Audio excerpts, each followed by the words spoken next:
मित्रों नमस्कार।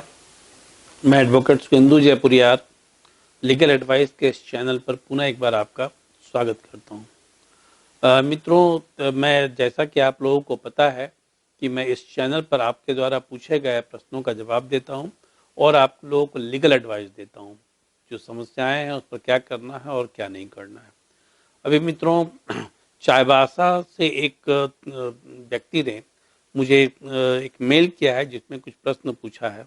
उसने जिसमें कहा है कि उसने और उसके पिताजी और उसके चाचा ने मिलकर एक जॉइंट प्रॉपर्टी खरीदी थी।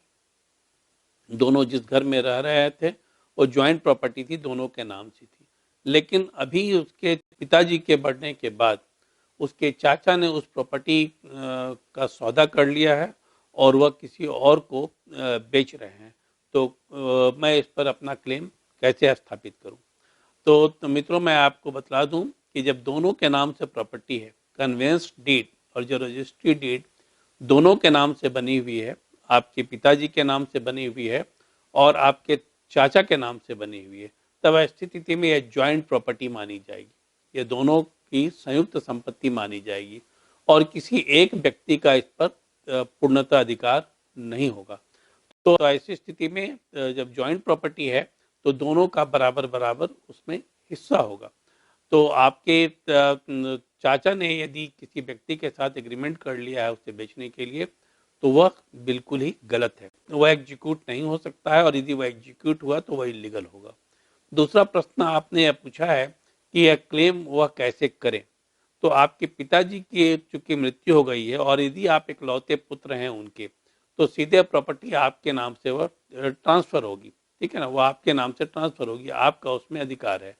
आप एक काम करें, आप सिविल कोर्ट में एक पार्टीशन सूट फाइल कर दें। ठीक है ना, पार्टीशन सूट फाइल कर दें और पार्टीशन सूट फाइल कर कर आप जो केस फाइल करेंगे वहाँ पर वह जल्दी ही वह मामला सेटल होगा और वह आपके पक्ष में आधी प्रॉपर्टी आएगी। दूसरी बात यह है कि मैं आपको एक चीज़ और भी बतला दूं कि पार्टीशन सूट फाइल करने के पहले यदि आप कंफर्म है कि आपके चाचा ने एग्रीमेंट कर लिया है आपके पिताजी के पोर्शन का भी, तब ऐसी स्थिति में आप उन्हें एक लीगल नोटिस पहले भेज दें।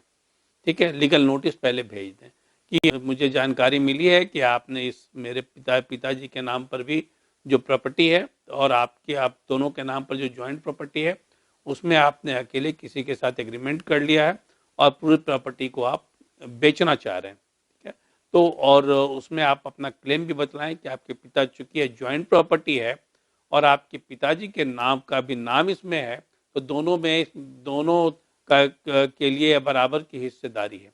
तो ऐसी स्थिति में मैं चूंकि उनका पुत्र हूं तो आधा हिस्सा इसमें मेरा है और आप इसे सेल नहीं कर सकते हैं और किसी के साथ एग्रीमेंट नहीं कर सकते हैं। और उसमें यह भी दर्शा दें कि यह ब्रीच ऑफ ट्रस्ट है, ये क्रिमिनल ब्रीच ऑफ ट्रस्ट है, क्योंकि उन्होंने आपको धोखा देकर, ठीक है ना, आप लोगों के विश्वास का हनन किया है और एग्रीमेंट किसी और के साथ कर दिया है, वह बेचने जा रहे हैं। इस चीज़ को आप जरूर मेंशन कर दें। और दूसरी बात आप यह भी मेंशन कर दें कि यदि वह आधी प्रॉपर्टी उनके नाम से वह ट्रांसफ़र कर दें और नहीं करेंगे तो आप पार्टीशन सूट फाइल करेंगे सिविल कोर्ट में। इस बात को आप स्पष्ट कर दें। और मैं आपको एक बिल्कुल ही निश्चिंत करना चाहता हूं कि यदि आप पार्टीशन सूट फाइल करते हैं तो आधी प्रॉपर्टी आपको मिलेगी। और पार्टीशन सूट जब फाइल हो जाएगा और क्रिमिनल ब्रीच ऑफ ट्रस्ट का केस हो जाएगा, क्रिमिनल केस हो जाएगा, तो ऐसी स्थिति में वह संपत्ति को बेच भी नहीं पाएंगे। ठीक है, संपत्ति को बेच भी नहीं पाएंगे। दूसरा एक काम और भी आप करें कि आप यदि म्यूनिसिपल एरिया में वह मकान है तो जहाँ पर म्यूटेशन होता है, ठीक है, जहाँ म्यूटेशन होता है और जहाँ रजिस्ट्री होती है, उन दोनों जगहों पर आप एक इन्फॉर्मेशन जरूर डाल दें कि ज्वाइंट प्रॉपर्टी है और इसमें यदि कोई एक व्यक्ति इसकी रजिस्ट्री करता है तो उसकी रजिस्ट्री को एक्सेप्ट न किया जाए। और म्यूटेशन जहाँ पर होता है, दाखिल खारिज जहाँ होती है, जहाँ जो सीओ का कार्यालय है और तो वहाँ पर आप जरूर इस बात को डाल दें कि यह संपत्ति हम लोगों की ज्वाइंट प्रॉपर्टी है।